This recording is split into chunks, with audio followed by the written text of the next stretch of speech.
हाँ दोस्तों, सना ठाकुर। दोस्तों मुझे एक क्वेश्चन किसी ने पूछा था कि रेंटल सर्विस पे पूरा एक वीडियो बना दो शुरू से एंड तक कि क्या रहता है। दोस्तों एक चीज़ तो आप लोग भी जब सवाल पूछेंगे तभी वीडियो बनते हैं, तो आप लोग क्वेश्चन पूछते रहिए। और अब रेंटल देखो, हम जानते हैं कि बिजनेस दो तरह के हैं रियल एस्टेट में। एक तो आप रेंट करते हैं, तो आउटराइट या सेल करते हैं, ये बात होती है। तो रेंटल बिजनेस ज़्यादातर शहरों में अच्छा होता है, मेट्रोज में अच्छा होता है, जहाँ पे लोग बार बार ट्रांसफ़र होते हैं, आना जाना लगा रहता है उनका। और मुझे मतलब आसानी से पैसे कमाना है तो रेंटल बिजनेस जैसा कुछ नहीं, क्योंकि वो टाइम नहीं लगता है। एक हफ्ते के अंदर पैसा अपने घर में आ जाता है। आउटराइट 2 महीना 3 महीना टाइम लेता है, 2 महीना तो एवरेज टाइम है उसका, कभी कभी और ज़्यादा लग जाता है। पर रेंटल का तुरंत, रेंटल के जो क्लाइंट है वो पूरे जेन्युइन रहेंगे, कोई टाइम पास वाले नहीं आते। आउटराइट का कई बार 6-6 महीने 1-1 साल तक देखते हैं, ये करते हैं, क्योंकि बड़ा डिसीजन है, करोड़ उड़ाने है। रेंट वाला क्या है, वो आया है, फाइनल करके जाना है उसको। आप नहीं दोगे तो उसमें आपको बहुत फास्ट होना पड़ता है। इंक्वायरी आई नहीं कि एकदम पीछे लग जाओ उसके, कभी हल्के में मत लो। रेंटल का बिजनेस तो आ गई इंक्वायरी तो डील होनी चाहिए, पर डील होने से पहले आपके पास प्रॉपर्टी चाहिए उसके लिए। तो हमेशा आपके पास प्रॉपर्टी की अवेलेबिलिटी रखो। जैसे मैं पूना में हूँ तो मेरे पास 1 BHK, 2 BHK, 3 BHK, 4 BHK, duplex, row house, जो हर कैटेगरी के 3-3 ऑप्शन रहेंगे ही। अब इनमें भी सब कैटेगरी आ जाती है, semi furnish, fully furnish, empty flat, ये रख दिया। उसके बाद बैचलर के लिए, स्टूडेंट के लिए, फैमिली के लिए ये कैटेगरी रख दिया। किसी किसी के और प्रेफरेंस रहते हैं कि पेट अलाउड है, नहीं अलाउड है, गेटेड कम्युनिटी में ही चाहिए, ऐसा ही चाहिए, किसी को डायरेक्शन का रहता है। तो हर टाइप के मतलब 50 प्रॉपर्टी अगर आपके पास है रेंट की, तो समझो आप सबको कैटर कर सकते हो। अब रेंट की प्रॉपर्टी 50 रखना कोई आसान काम नहीं है, क्योंकि ये बहुत जल्दी रेंट आउट भी हो जाती है। सेल की प्रॉपर्टी महीनों महीनों चलती है, 2-4 महीने तक भी रहती है मार्केट में। पर रेंट वाली है, ज़्यादा दिन नहीं रहेगी, आई और फटाक से चलेगी। पैंडेमिक में अलग बात है, वर्क फ्रॉम होम चालू है, थोड़ा सा मिल जाता है, पर नॉर्मल टाइम में रेंट पे प्रॉपर्टी ढूंढना मुश्किल काम है। रेंट की जो इनकम है वो बड़ी कंसिस्टेंट रहती है। सेल्स कभी कभी हो गया, 5-6 डील मार दिया आपने, क्लोजर कर दिए, और कभी कभी लगता है कि नहीं भी हुआ। पर रेंट ऐसा है कि आपको हमेशा चलता रहेगा, 19-20 का फर्क पड़ेगा। कभी कभी जब स्टूडेंट वगैरह आते हैं, या जब स्कूल्स के जैसे अप्रैल मार्च, मार्च अप्रैल मई ऐसे जब ट्रांसफ़र होते हैं बच्चों के, तो तब लोग मूव करते हैं फैमिली वाले। उस टाइम एकदम बढ़ेगा 2-3 महीना, जो अप्रैल मई जून वगैरह, तो वो टाइम थोड़ा बढ़ते हैं। बट नॉर्मली भी बड़ा कंसिस्टेंट बिजनेस देता है रेंटल। तो रेंटल इस हिसाब से बड़ा अच्छा है। रेंटल में ये भी एक चीज़ है कि ज़्यादा बाहर की लीड, ऑनलाइन लीड पे डिपेंड नहीं करते हैं आप। रेफरल में बहुत काम होता है, थ्रू में काम होता है, जैसे ब्रोकर के थ्रू मिलके, ठीक है। तो ब्रोकर से अच्छे रिलेशन बना के रखो। कई बार सारी प्रॉपर्टी अपने पास नहीं होती है, तो काम करना पड़ता है, या अपने पास भी प्रॉपर्टी है, तो अगर तुरंत आपने नहीं किया तो ओनर क्या है, 10 जगहों को बोलता है, ऑनलाइन डाल देता है, नो ब्रोकरेज पे डाल देता है। तो हमको काम है कि ऐसे नहीं कि मैं ही करूँगा, डायरेक्ट ब्रोकर के थ्रू भी हो जाए, जिससे कि क्या है, वो प्रॉपर्टी अपने पास ही रह जाती है। रेंटल प्रॉपर्टी में एक बात ध्यान देने की बात है कि हमेशा ओनर को पकड़ के रखो। टेनेंट आएंगे जाएंगे, कोई फर्क नहीं पड़ता। अगर आपके पास 50-100 रेंटल की प्रॉपर्टी ऐसी है जिसकी चाबी आप ले सकते हो, तो समझो आपको साल भर सोचने की जरूरत ही नहीं है। हर महीने 10 रेंट करोगे आप बैठ के, 100 प्रॉपर्टी है तो, क्योंकि चाबी आपके पास है, आप ही सब देखते हो, आपको कब खाली होने वाला मालूम है। अपना पर CRM या सिस्टम में डाल दो।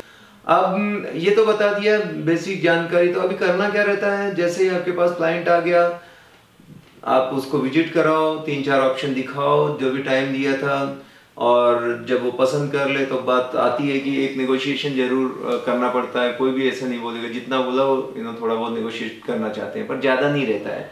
समझो 25 ओनर मांग रहा है, तो आप ये मान के चलो कि 1-2 हज़ार नेगोशिएट होता है, इसमें बहुत ज़्यादा स्ट्रगल नहीं होती। और कहीं ना कहीं तो इसमें ट्रिक एक ही रहती कि समझो उसने 25 मांगने वाले ने मांगा, इसने 20 बोला, तो समझो 22.5 में होने वाला है, या 22 या 23 में होगा। अपने को बीच का रहना है, मतलब न्यूट्रल होके देखना, बीच में ही क्रैक होती है, हमेशा यही होगा। या थोड़ा कभी कभी 19-20 हो सकता है, या थोड़ा सा वैल्यू एडिशन की बात कर दी, नेगोशिएट नहीं कर रहा है तो मतलब ठीक है, थोड़ा AC लगा के दे दो, थोड़ा ये करके सोफा दे दो। ऐसे कहीं ना कहीं आप बीच में ना थोड़ा दिमाग लगाने का, ऐसे नहीं कि आपके पास कोई आंसर ही ना रहे कुछ बोलने के लिए। और फिर डील हो जाती है, क्योंकि वो थक जाता है देख देख के, और फिर बोलता है यार सब जगह कुछ ना कुछ दिक्कत आ रही है, चलो लेके खत्म करते हैं। तो ये रहता है। अब समझो रेंटल का हो गया, तो जैसे पसंद आ गया तो एक टोकन करना रहता है। टोकन आप कुछ भी 5-10 हज़ार डिपेंड करता है कि कितना वैल्यू की चीज़ है, उसका 10% समझो टोकन दे दिया, 50,000 का है 10% नहीं 20% दे दिया, 10,000 टोकन दे दिया। और बाद में फिर कैसे रहता है, रेंटल में हमेशा क्या होता है, रेंट एडवांस में देना रहता है ना। और अभी पता नहीं शहर शहर का होगा, लेकिन पूना में ऐसा है हमारे यहाँ कि 3 महीने का जो डिपॉजिट होता है रेंट का। समझो अगर जिस फिगर कैलकुलेशन के लिए मैं बोल रहा हूँ कि 10,000 रेंट है तो कितना 30,000 डिपॉजिट होगा, और 1 मंथ का एडवांस में रेंट होगा तो 40,000 उसको देना रहेगा। और वो डिपॉजिट मतलब रिफंडेबल रहता है, जब वो वैकेट करेगा तो रिफंड कर देगा। अगर फर्निश फ्लैट है, सेमी फर्निश फ्लैट है, तो कई बार 4 महीने का मतलब 3 से 6 महीने रहता है, पर ज़्यादातर जो प्रैक्टिस में है वो 3 महीने में ही रेंटल का हो जाता है। तो इस तरह से रहता है। ब्रोकरेज कितना रहता है रेंटल में, तो आप नॉर्मली देखेंगे तो 45 डेज की हम लोग बात करते हैं फ्रॉम टेनेंट। ओनर बहुत कम देते हैं, पर देना चाहिए अगर हम बात करें तो। बट रेजिडेंशियल में देखा गया कि ओनर उतना नहीं देते, क्योंकि नो ब्रोकरेज और बहुत सारी वेबसाइट हैं, आप उन्हें मना किया तो दूसरा कोई ले लेगा, तो ओनर को समझा के रखना है। तो ओनर से कई बार हम लोग नहीं लेते, नहीं तो फिर वो डायरेक्ट सोसाइटी के ग्रुप में डाल देगा कि नो ब्रोकर के थ्रू करना है, अगर आप ऐसा विदाउट ब्रोकर कि मेरा फ्लैट अवेलेबल है। तो ओनर से नहीं लिया तो फिर वो अपने पास आता है, क्योंकि जितनी प्रॉपर्टी आपके पास रहेंगी तो चाबी नहीं वो पैसा है समझो। तो ये रहता है। तो पर 1 महीने का ब्रोकरेज स्टैंडर्ड है जो लेते हैं, पर थ्रू में काम करना पड़ गया तो 45 लेते हैं, क्योंकि 2 लोग हैं तो उतना परवड़ना चाहिए, इतना मेहनत कर रहे हैं जस्टिफाई करने के लिए। तो यही है, 30 से 45 दिन का ब्रोकरेज रहता है। कमर्शियल में लोग ओनर उल्टा ज़्यादा देते हैं, क्योंकि उनको बड़ा अमाउंट रहता है और लॉन्ग टर्म के लिए लीज आउट करते हैं वो लोग, तो महीनों भर का ओनर भी दे देता है, प्लस टेनेंट से भी आ जाता है पैसा। तो वहाँ पे इस तरह से होता है। तो मैं रेजिडेंशियल में ज़्यादा करता हूँ तो बता रहा हूँ। तो ये हो गया उनके चार्जेस। अब ब्रोकरेज मिलता कब है, at the time of agreement, जब आप करने जाओ, एग्रीमेंट हो गया मतलब अभी तो हो गया, तब ले सकते हो, जब आप पोजीशन देते हो उसको। ज़्यादातर लोग पोजीशन के बाद ही देते हैं, काम पूरा अपना तब होता है जब आप उनको पोजीशन कीज हैंड ओवर कर देते हो, तो अपना ब्रोकरेज भी दे देते हो। अब इसमें पेपर को क्या लगता है कि लोगों को एग्रीमेंट करना पड़ता है ना, जो रेंटल का लीज एग्रीमेंट करना पड़ता है। पूना में तो अभी ऐसा है कि ऑनलाइन आप कर सकते हो, तो कोई भी लॉयर को बुला लिया, लैपटॉप लेके आके, आधार कार्ड होना चाहिए, थंब इम्प्रेशन वगैरह लगता है, उसके थ्रू हो जाता है। हर एक स्टेट का डेफिनेटली अलग अलग होगा, और वो ओनर और टेनेंट के बीच में अपना एग्रीमेंट बना देते हैं। एग्रीमेंट पहले ऐसे बोलते थे 11 महीने ये, पर आजकल ऐसा नहीं है, 20 महीने का बनाओ, 3 साल का बनाओ, 5 साल का बनाओ, ऐसा 5 साल तक वो एग्रीमेंट आप बना सकते हो। फिर उसके अंदर ध्यान रखने वाली बात रहती है कि एग्रीमेंट में ज़्यादातर की क्या रेंट रहेगा, या फिर 1 साल बाद बढ़ाने का रहता है। तो नॉर्मल कितना बढ़ता है 1 साल, समझो अपने 10,000 में दिया था तो नॉर्मली 5 से 10% बढ़ते हैं, पर बढ़ता 5% ही है। पर अगर डिमांड ज़्यादा है तो हो सकता है कि ओनर को मिल रहा है अगर सामने, तो 10% तक बढ़ा देता है। वो क्लॉज डालना पड़ता है इंक्रीमेंट का कि 1 साल बाद क्या रहेगा। ऐसा नहीं कि 3 साल पे जा रहा है तो 3 साल का फिक्स एक ही रेंट रहेगा, क्योंकि 3 साल में हालात बहुत बदल जाते हैं, है ना, इन्फ्लेशन भी बढ़ता है। तो इस तरह से उसका डिसाइड होता है। तो 5% 10% ऐसे इंक्रीज करके रहता है। और जो भी चीज़ें अगर घर में लगी हुई हैं, इलेक्ट्रॉनिक्स या अप्लाइंसेस, तो उसमें मेंशन हो जाता है कि क्या क्या चीज़ें थी घर में, तो इस तरह है। हमारा काम होता है कि क्लीन वगैरह करके या वाइट वॉश करके दो। अगर ऐसा दिया है तो जब वो टेनेंट जाता है तो उससे भी करा के लेना रहता है, क्योंकि जब तक टेनेंट है तब तक उसने यूज़ किया। पर कोई चीज़ डैमेज है तो इसीलिए वो डिपॉजिट होता है, उससे फिर हम पैसा काट लेते हैं कि भाई तुम्हारे वजह से कांच टूट गया, नल खराब हो गया, छोटा मोटा माइनर है तो चल जाता है। तो उसी से डिपॉजिट देने से पहले उसकी आज तक का लाइट बिल वगैरह क्लियर किया है क्या नहीं, ऐसे तो नहीं कुछ आउटस्टैंडिंग है, वो सब चेक करके ही फिर वो डिपॉजिट दिया जाता है।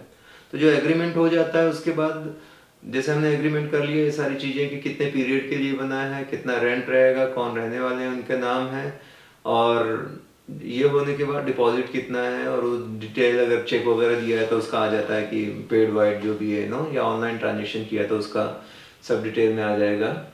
फिर पुलिस वेरिफिकेशन करना भी बहुत जरूरी। अभी रेंटल एग्रीमेंट भी जो है कई बार लोग नोटराइज कर लेते हैं, जैसे नहीं स्टैम्प पेपर पे 500 रुपये लेके, बट वो कोई वैलिड लीगल पेपर नहीं होता, कोर्ट में उसको कोई नहीं पूछता है। तो वो आपका रजिस्टर्ड रेंटल एग्रीमेंट होना चाहिए। प्लस पुलिस वेरिफिकेशन करना बहुत जरूरी है। जितने भी टेनेंट हैं, मान लो शेयरिंग पे कोई रह रहे हैं, स्टूडेंट हैं या वर्किंग बैचलर्स हैं, तो उन सबका मतलब पुलिस वेरिफिकेशन करना बहुत जरूरी रहता है। वो कराना आपकी जिम्मेदारी है, नहीं तो फिर कल को कुछ इशू होता है, वहाँ कुछ ऐसे गलत काम हुआ तो आप पे भी फिर मामला आ जाएगा। तो उसको ध्यान से जरूर करा लें, मतलब अपने तरफ से सब सही रहे। कई सोसाइटियां रहती हैं जहाँ पे इन्फॉर्म करना पड़ता है, इंटीमेट करना पड़ता है, या एनओसी उनसे लेनी पड़ती है, क्योंकि होता है वो स्टूडेंट को इनको उनको अलाउ नहीं करते, या चेयरमैन को मिलाना भी पड़ता है, बड़े बड़े डिफरेंट डिफरेंट होती हैं। तो जो भी वहाँ के रहेंगे कोशिश करो, क्योंकि टेनेंट और ओनर को पता नहीं रहता, वो तो सोचते हैं आज एग्रीमेंट कर लिया शाम को पोजीशन दे देंगे, हर बार वो इशू आता है। तो उनको आपने उनको सब बताना है कि भाई एग्रीमेंट के बाद पुलिस वेरिफिकेशन करने के लिए मुझे 1-2 दिन का टाइम लगेगा। एग्रीमेंट की जो कॉपी ऑनलाइन अगर हम पूना में करते हैं, ऑफलाइन भी है पर 80% लोग अभी ऑनलाइन करने लगे हैं पैंडेमिक में, तो आती है 2-3 दिन बाद अप्रूव होके, फिर पुलिस वेरिफिकेशन होगा क्योंकि वहाँ पे कॉपी देनी पड़ती है, फिर सोसाइटी में इन्फॉर्म करना है। तो कोशिश करो 1 हफ्ते पहले ये सब कर लो, लास्ट मोमेंट पे फिर सब ब्रोकर पे आता है कि तुम्हारे ये ठीक नहीं किया। तुम टाइम से सब चीज़ें बताओगे ना तो कोई इशू नहीं होता, पर सरप्राइज एकदम नहीं चाहिए किसी को। तो इस तरह से आप ये पूरा रेंटल का प्रोसीजर काम करता है। अगर खास बात देखें तो जितने हो सकते हैं ओनर से आप अच्छे रिलेशन रखो। कई बार अगर ओनर और टेनेंट में से साथ देना पड़े कि नहीं वो डिपॉजिट रिटर्न नहीं कर रहे हैं, ऐसा ऐसा, हमेशा ओनर के साथ रहो, क्योंकि ओनर बहुत इंपॉर्टेंट होता है रेंटल बिजनेस में। बायर का मार्केट रहा तो सेल में बायर का साथ देने में फायदा है, क्योंकि भाई वो है तो कहीं भी अपन बेच के रहेंगे, बट रेंट क्योंकि बिल्डर के पास इतनी प्रॉपर्टी है, पर रेंटल में ओनर कितना अपने पास है, और अपने कोई चाबी देना चाहिए। आप उन्हें सर्विस नहीं दिया तो दूसरे ब्रोकर को दे सकता है, तो उसको सपोर्ट करो, थोड़ा कभी कभी एक्स्ट्रा भी करना पड़ जाए, क्योंकि सेल का कैसे है कि एक बार बेच दिया तो बस काम खत्म, वो ओनर कहाँ चला गया, अपन कहाँ, बाद में कभी काम। रेंटल का ये बार बार रिकरिंग आता रहता है अपने पास पैसा, रेजिडुअल इनकम है। 10 फ्लैट रेंटल हर महीने अपन चाबी है और करते गए तो वो फिक्स इनकम है अपनी। तो इस तरह से काम होता है दोस्तों।